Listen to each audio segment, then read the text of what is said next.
저와 함께 산책 가보실까요? 여러분 안녕하십니까? 김성곤의 한시 산책 시간입니다. 이번에 함께 산책할 곳은 시의 산, 여산 산자락에 있는 오래된 고찰 서림사입니다. 선역서 수풀림 절사 서림사. 중국 정토종이라는 불교를 연 고승 해원이 30년 동안 주지로 있어가지고 유명해진 절인데, 사실 이 절이 서림사가 유명해진 것은 시 한 수 때문입니다. 제서림벽, 서림사 벽에다가 시를 쓰다라는 제목의 시 이 한 수 때문에 이 고찰이 천하에 알려지고 중국을 넘어서 이제 우리나라까지도 알려지게 된 거죠. 서림사 벽에다가 시를 쓴다. 옛날 사람들은 그 절 벽에다가 시를 많이 썼어요. 뭐 절만 그런 게 아니고 뭐 여관 벽에도 쓰기도 하고, 때로는 자기가 근무하는 관청 벽에다가도 이 담장에다 시를 많이 썼어요. 이게 본래 이제 한나라 때부터 이것이 시작됐는데, 당송 때 아주 그런 풍조가 아주 극성하게 됐습니다. 사실 이제 인쇄술이 크게 발달하지 않았기 때문에 시인들로서는 자기 작품을 이제 발표할 수 있는 그런 공간이 없잖아요. 그래가지고 이제 주로 이렇게 어떤 절이라든지, 절은 예전에 이제 많은 사람들이 어디 여행을 한다거나 할 때 절방에서 많이 묵었거든요. 그래가지고 이제 많은 사람들이 다녀가는 그런 곳에, 그런 공간이, 그러니까 담장 같은 곳에 자기 작품을 딱 발표를 하게 되면 많은 사람들이 그걸 볼 수 있잖아요. 그러면 이제 이 작품만 좋으면 막 천하의 이름을 쉽게 낼 수 있으니까 이게 아주 유용한 방식이었어요. 그래서 이제 뭐 절이라든지 혹은 뭐 그런 여관 이런 담벼락에는 늘 이제 시들이 써 있어가지고서 여행하는 시인들은 항상 이제 그 시들 감상하는 게 주요한 일과였다고 합니다. 이런 시들을 이제 제벽시라고 그래요. 글을 쓴다 할 때 제자에다가 이제 담벼락 할 때 벽자 써가지고 제벽시라고 하는데, 이 제벽시로 사실 가장 덕을 본 사람이 누구냐면 여러분 잘 알고 있는 이백이에요. 이태백이 담벼락에다가 멋있게 자기 그냥 시를 써가지고, 그것 때문에 종씨 부인, 이제 이백이 첫 번 부인은 이제 한 10년 이상, 10년쯤 살다가 11년인가요? 살다가 먼저 죽어요. 세상을 떠나요. 그래가지고 이제 나중에 한참 지나서 이제 새로운 부인을 얻는데, 그 종씨 부인이에요. 굉장히 훌륭한 부인이었는데, 그 종씨 부인이 지나가다가 그 아주 그 새로 조성된 아주 하얀 벽에다가 말이죠, 누가 멋있게 아주 그냥 시를 써놨단 말이에요. 그래가지고서 이게 누구지 해가지고 살펴보니까 마지막에 200 써 있는 거예요. 그래가지고서 그 이제 집 주인이 와가지고 막 그 벽을, 근데 이게 누가 여기다 낙서를 했지 해가지고 지우려고 하는데 그걸 못 지우게 해요. 그리고서 천금을 가지고 와가지고 그 벽을 사요. 그래서 본래 천금 매벽, 천금으로 벽을 사달라는 이제 고사가 생기는데, 그렇게 해가지고 이제 둘이 만나요. 그래서 200의 말년에 이제 늘 함께했던 그런 재밌는 애정고사가 있는 제벽시. 오늘 여러분이 이제 함께 얘기 나눌 그런 시도 제벽시입니다. 서림사 벽에다 쓴 시.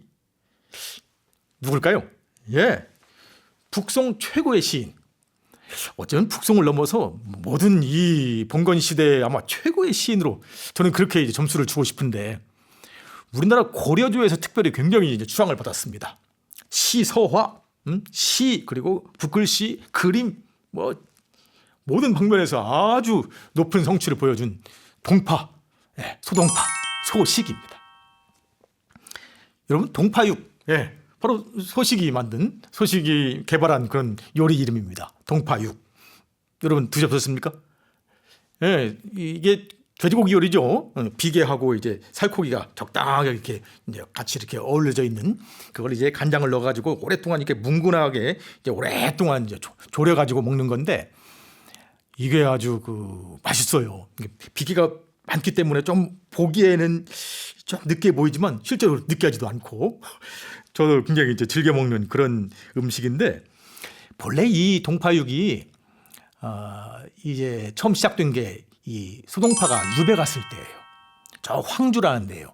여러분 잘 알고 있는 무한, 코로나로 유명한 무한 바로 옆에 있어요.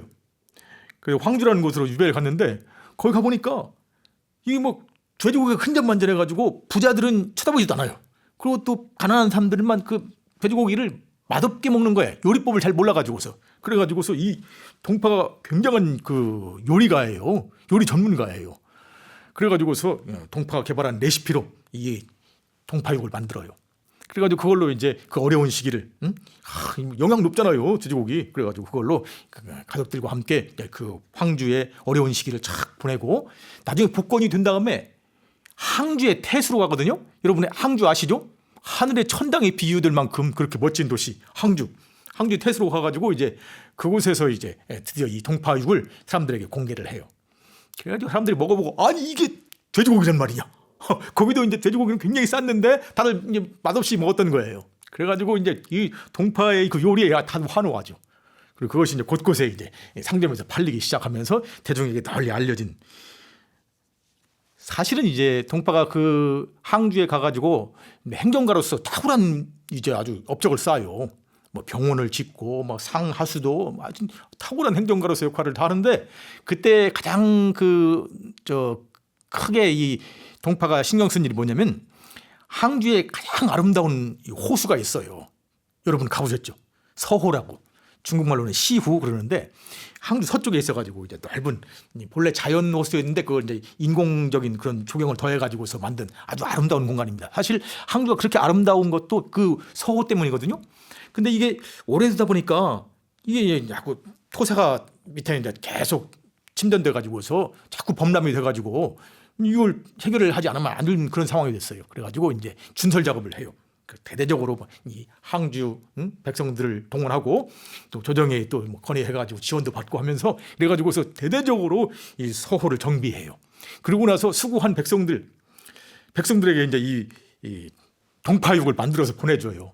사실은 이제 이 그쪽에 항주 백성들 입장에서는 그 수건 사업이었거든요. 서호 준설이. 그런데 이제 훌륭한 목민관을 만나가지고서 이제 수건 사업이 해결이 됐으니까 너무 고마워가지고서 뭐 드릴 건 없고 그냥 값싼 돼지고기 한 근 두 근 해가지고 너도나도 그냥 들고 와가지고 이제 태수 관저에 동파의 태수 관저에 그냥 돼지고기가 산더미처럼 쌓였거든요. 그걸 전부 동파육으로 만들어버린 거예요. 그걸 가지고서 이제 이 백성들한테 다 보내줬어요. 그걸 먹고 그냥 다들 너무너무 이 최고의 이 음식이구나 해가지고서 이제 동파육이 사람들에게 많이 알려졌다 그런 얘기가 전하죠. 그러니까 동파육에는 그 요리가로서의 그 동파의 재능도 드러나지만 애민의식 그렇죠? 행정관으로서 목민관으로서 백성들을 사랑했던 동파의 애민의식까지 깃들어져 있는 그런 요리라고 볼 수가 있죠. 동파는 사실 뭐 못하는 게 없었어요.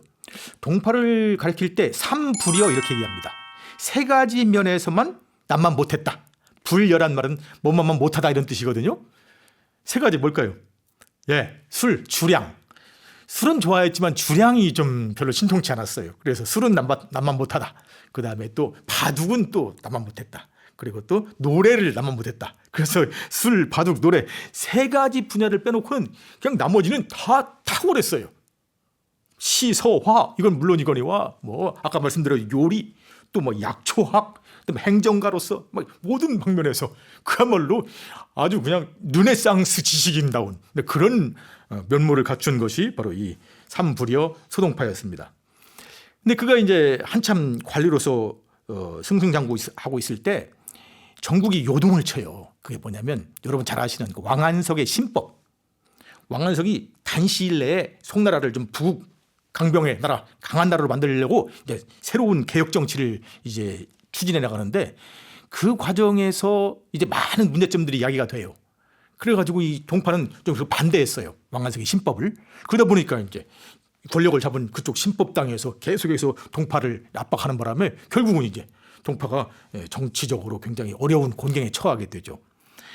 그래가지고 5년 동안 황주로 유배도 떠나고 5년 지나서 다시 또 전국이 환국이 돼요. 전국이 바뀌어요. 그래가지고 이제 그 왕안석 신법당이 물러나고 새로운 그 이전 관료들이 다시 또 권력을 잡으면서 또 이제 승승장구하게 되죠. 그래서 뭐 한림학사 또 뭐 예부상서 뭐 이부상서 병부상서 아주 그냥 최고위직 관리를 다 역임해요. 그때 이제 항주 태수로도 나갔었죠. 근데 또 얼마 지나서 다시 또 이제 반대파가 득세를 해요. 그리고 다시 또 이제 정치적 박해를 받아가지고서 저 광동성 처음에 갔던 황주라는 곳은 이제 호북성이잖아요. 근데 거기보다 훨씬 더 밑에 있는 저 바닷가 광동성 해주까지 가요. 거기서 또 이제 얼마간 생활하다 다시 또 더 먼 여러분 잘 알고 있는 저 남중국해에 있는 그 끝에 있는 유명한 섬 해남도까지 이제 유배를 가게 돼요. 그러다가 이제 거기서 풀려나서 돌아와서 얼마 안 돼서 죽게 되는데 그 유배 기간 동안에 그 모질고 이 고난에 찬 그 시기에도 이 동파는 굉장히 행복하게 자신의 삶을 만들어 가요. 글을 쓰고 시를 쓰고 그림을 그리고 뭐 그러면서 아주 행복하게. 그래가지고 이제 흔히 이 중국인들은 이 동파를 보면 항상 이게 이제 기분이 좋아지는, 그래서 행복의 아이콘, 긍정의 아이콘 이렇게 생각을 한다고 그래요.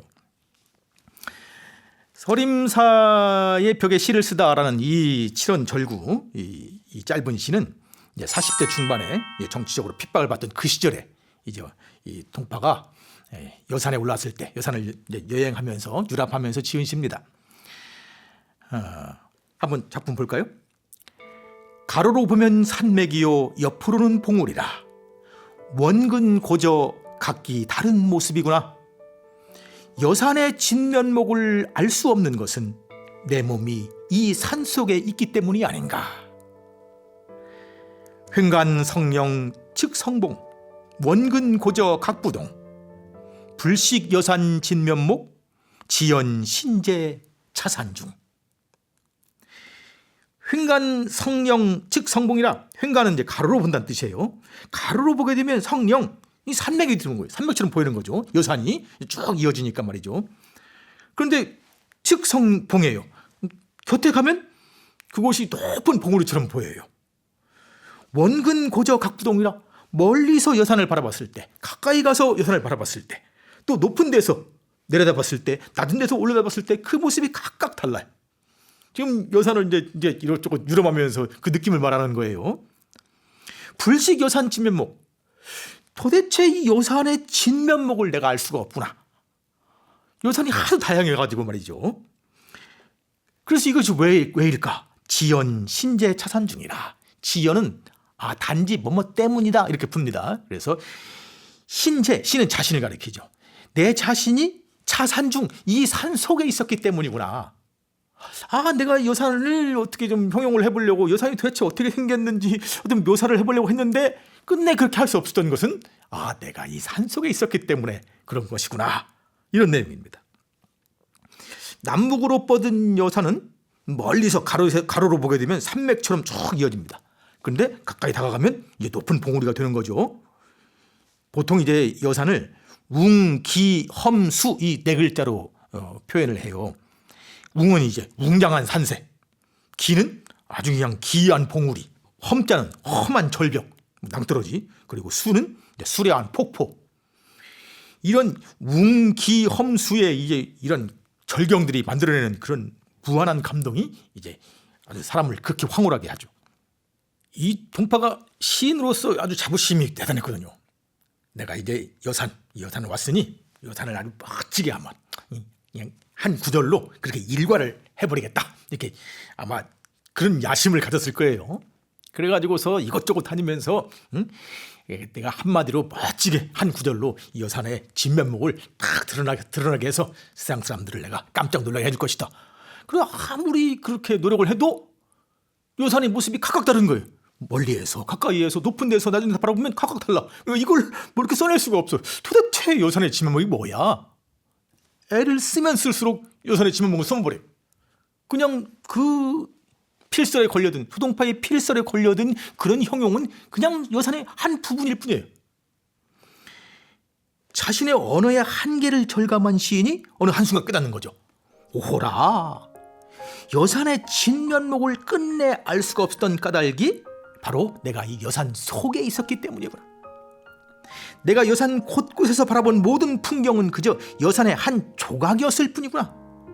내가 여산 속에 머무르는 한 나는 끝내 여산의 전체 모습을 볼 수는 없는 것이로구나. 이렇게 깨닫게 되는 거죠. 이런 깨달음에서 이제 이 시는 단순히 사경시, 경치를 묘사한 사경시에서 인생의 깊은 이치를 논하는 천리시로 바뀌어요.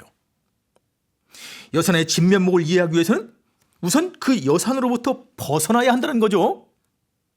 어떤 일이나 상황에 대해서 객관적이고 전면적인 이해를 얻기 위해서는 그 일이나 상황에서 물러나서 거리를 유지해야 한다는 거죠. 이런 상황을 중국어로 이렇게 표현합니다. 당국자 미 방관자 청 이렇게 표현해요. 당국자라는 것은 일의 당사자라는 뜻이에요. 일을 마주하고 있는 당사자. 일을 마주하고 있는 당사자는 헤매요. 미야 미. 그런데 방관자 청이야. 옆에서 보고 있는 방관자가 오히려 뚜렷해요. 환히 보여요. 우리가 보통 바둑이나 장기 보면 알 수 있잖아요. 응? 그 보고 두고 있는 당사자들은 그냥 수가 안 보여가지고 쩔쩔매고 있는데 옆에서 이제 훈수 두고 있는 사람, 이 방관자는 오히려 그 수가 보인단 말이에요. 급수는 오히려 낮아도 말이죠. 이건 삶의 보편적인 이치죠. 어떤 복잡한 문제를 만났을 때 그 문제를 제대로 이해하고 그 문제를 해결하기 위해서는 일단 그 문제로부터 거리를 두어야 된다는 것.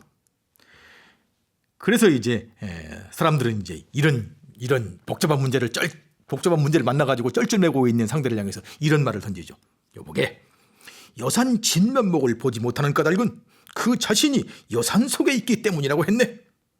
자네가 처해 있는 상황의 진실을 보려면 그 상황으로부터 일단 벗어나야 하지 않겠는가? 이렇게 말이죠. 우리가 살면서 경험하고 있는 이런 보편적인 이치를 수동파는 여산 유람을 노래한 이 짧은 시에서 아주 멋스럽게 전해주고 있는 겁니다. 근데 소동파의 파란만장했던 삶을 들여다보면 어쩌면 이 시는 동파가 자신의 그 기구한 인생 역정을 이제 표현한 것은 아닐까 이런 생각을 해봐요. 동파는 아주 그 뛰어난 시인이었고 아주 뛰어난 행정가였습니다. 그래서 황제로부터 사랑을 받았고 그리고 많은 백성들로부터 아주 존경을 받았어요. 전도 양양했죠. 그런데 갑자기 이제 이 왕안석 신법당에 의해 가지고 축출이 되고 박해를 받는 그런 어려운 상황이 된 겁니다. 이런 상황에서 이제 자신의 정체성에 혼란이 오는 거죠. 나는 과연 어떤 모습일까? 산맥일까? 봉우리일까? 원근 고저? 각각 다른 곳에서 다른 사람들이 나를 볼 때 내 모습은 다 다른 것이겠지. 나에 대한 평가는 다 달라지는 것이겠지. 그렇지만 그 누구의 평가든 그게 높은 데서 보고 있는 황제의 평가든 낮은 데서 보고 있는 백성들의 평가든 그건 결국은 나의 일부분에 불과한 것 아니냐. 나의 진면목은 내 삶 다한 뒤에나 진면목이 드러나게 될 것이다. 그러니 내가 지금 나를 평가하는 것 그거 가지고서 그냥 애면글면 안달복달할 필요가 없지 않겠느냐. 이런 깨달음 말이죠. 여산 밖에서 서 있을 때 여산의 진면목이 보이듯이 생애를 다한 후에야 나의 삶의 진면목은 드러나게 될 것이다. 이렇게 자신의 삶과 견주어서 이렇게 이 시를 쓴 것은 아닐까 이런 생각을 해봐요. 한참 세월이 흘러서 65세의 소동파가 이제 유배지 저 해남도에서 돌아올 때 이래요. 동파의 가족들이 이제 상주라는 데가 있었어요. 그 상주에서 멀지 않은 곳에 진강이라는 데가 있는데 옛날엔 그곳을 이제 금산이라고 했어요. 쇠금자에다가 매산자. 금산 그곳에 도착했을 때 어떤 그 화가 하나가 이 늙고 병든 동파의 모습을 그려줘요. 초상화를 그려줘요. 그래가지고 이제 이 초상화를 물끄러미 바라보던 동파가 이제 마음에 느낌이 있어서 거기다가 시 한 수를 써요. 자제 금산 화상.